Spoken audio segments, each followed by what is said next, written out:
बिस्मिल्लाहिर्रहमानिर्रहीम। अवेयरनेस की दुनिया में खुश आमदीद। आज का हमारा टॉपिक है बीमार और रिश्तेदार। यानी कि अगर कोई इंसान बीमार हो जाए तो उसे बीमारी की तकलीफ़ के साथ साथ रिश्तेदारों की तरफ से मिले मशवरे भी बर्दाश्त करने पड़ते हैं। जैसा कि हम सब जानते हैं कि पाकिस्तान की आधी आबादी डॉक्टर है और आधी आबादी मरीज़ है। यानी कि अगर कोई इंसान बीमार हो जाए तो उसके लिए ये डिसाइड करना मुश्किल हो जाता है कि किस रिश्तेदार के कहने पर वो किस डॉक्टर के पास जाए और किस रिश्तेदार के कहने पर कौन सी खुराक ले और किस रिश्तेदार के कहने पे कब आराम करे, कब उठे और किस तरह एहतियात की जाए।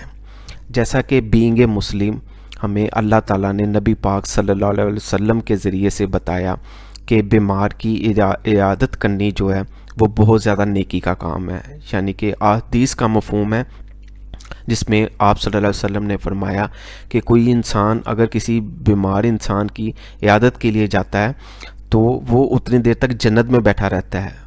उसके गुनाहों की माफ़ी के बारे में बताया गया, यहाँ तक कि अगर वो अल्लाह की रज़ा के लिए जाता है तो उसके और जहन्नम के दरमियान 70 साल का मुसाफत हो जाती है। यानी कि हमें इस पॉइंट ऑफ व्यू से बीमार की इयादत करने के बारे में बताया। लेकिन बदकिस्मती से अगर कोई इंसान बीमार हो जाए तो उसकी ख़बर लेने के लिए हम लोग जाते हैं तो जो इस्लामी तरीक़ेकार है कि मरीज़ से अपने लिए भी दुआ करवाएं और मरीज़ के लिए भी दुआ करें। हम इस तरफ नहीं आते।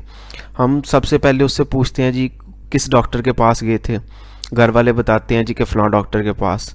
वो जो इयादत करने आता है वो कहता है जी आपको मैं डॉक्टर बताता हूँ, वो पूरे पाकिस्तान में सबसे काबिल डॉक्टर है, मेरे फ़लाँ को भी उससे आराम आया था, फ़लाँ को भी उससे आराम आया था, आप उससे छोड़ें, मैं जिसे बताता हूँ उसके पास लेके जाएं, उसकी मेडिसिन बड़ी अच्छी है।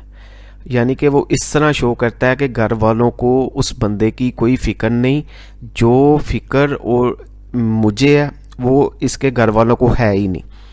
अब दूसरा कोई रिश्तेदार आएगा वो अपने हिसाब से बताएगा कि फ़लाँ डॉक्टर के पास जाओ जी, वो बड़ा काबिल है। यानी कि घर वालों के लिए ये डिसाइड करना मुश्किल हो जाता है कि हम किस डॉक्टर के पास जाएं, इसको कहाँ लेके जाएं, इसे कौन सी मेडिसिन दें, क्या इसे खुराक दें।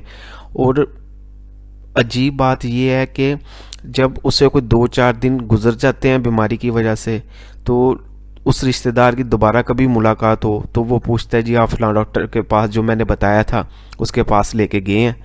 वो कहते हैं जी नहीं, अगर तो कहते हैं मैंने तो आपको पहले ही कहा था, आप खुद ही लटकाया हुआ है काम को, अपने मरीज़ का कुछ आप ख्याल ही नहीं कर रहे।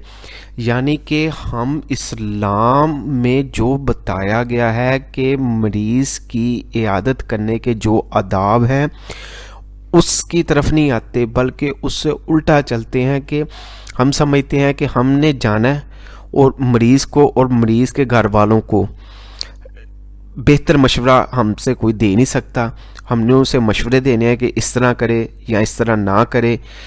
यानी कि घर वाले जो रात दिन उसके पास होते हैं, जिनको उसकी फ़िक्र होती है, जो उसके लिए भागदौड़ कर रहे होते हैं, ज़्यादातर तो आबादी जो पाकिस्तान में है वो सफ़ेद पोश तबका है जो कि उधार लेके भी मेडिसिन लेता है या उधार लेके डॉक्टर की फ़ीस देता है या उसकी खुराक के लिए जो भी मतलब उसको ज़रूरत होती है वो प्रोवाइड करने की कोशिश करता है, या उसके पास कुछ भी सेविंग वगैरह अगर हो तो वो भी उसके ऊपर लगा देता है।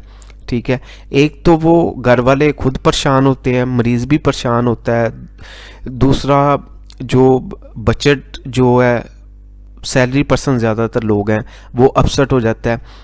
फिर तीसरा रिश्तेदारों के मामला दरमियान में आ जाते हैं कि आपने मेरी कहने पे नहीं बात मानी, आप मर्ज़ी अपनी करते हो, ये चीज़ें सारी इंक्लूड हो जाती हैं। और घर वालों के लिए बजाय कि कोई ख़बर लेने आया है, इयादत के लिए आया है, वो उसे तसल्ली दे कि अल्लाह ताला आपको ज़िंदगी दे, ना कि उसे उल्टा और मुश्किल में डाल देते हैं, उसके लिए और मसले बना देते हैं कि आप लोगों ने मेरी बात ही नहीं मानी, हम जिस तरह कहते हैं आप लोग करते नहीं हो, आप अपनी मर्ज़ी करते हो, मैंने फ़लाँ डॉक्टर का बताया है, मैंने फ़लाँ मेडिसिन का बताया है। यानी कि मरीज़ के घर वालों के लिए जब तक मरीज़ ठीक नहीं होता एक अजीब ही माहौल पैदा कर दिया जाता है। क्यों कि उनका मतलब होता है रिश्तेदारों का कि हमें इसकी फ़िक्र है, तुम्हें इसकी फ़िक्र नहीं। हालांकि हमें बताया गया कि रिश्तेदारों के साथ अच्छा सलूक करो। सिला रहमी के बारे में बताया गया है, जिसमें है कि इंसान की उम्र दराज होती है, हदीस का मफहूम है, उसका रिज़्क बढ़ता है सिला रहमी करने से। अब ये सारी चीज़ें हमें इस्लाम ने अदब बताए जो कि किसी और मज़हब में इस तरह इतनी डिटेल से वजाहत के साथ कोई चीज़ नहीं बताएगी। लेकिन बदकिस्मती से हम उन पॉइंट्स को एक साइड पे कर देते हैं, अपनी अकल समझ और या जैसे यहाँ कोई मौका तलाश करते हैं कि अगले बंदे को थोड़ा बहुत जलील कर दें, कोई बहाना, इस तरह मरीज़ के लिए भी मसला बनाते हैं और उसके घर वालों का भी। अपनी राय कमेंट में ज़रूर पास कीजिएगा। इसके साथ ही हमें इजाज़त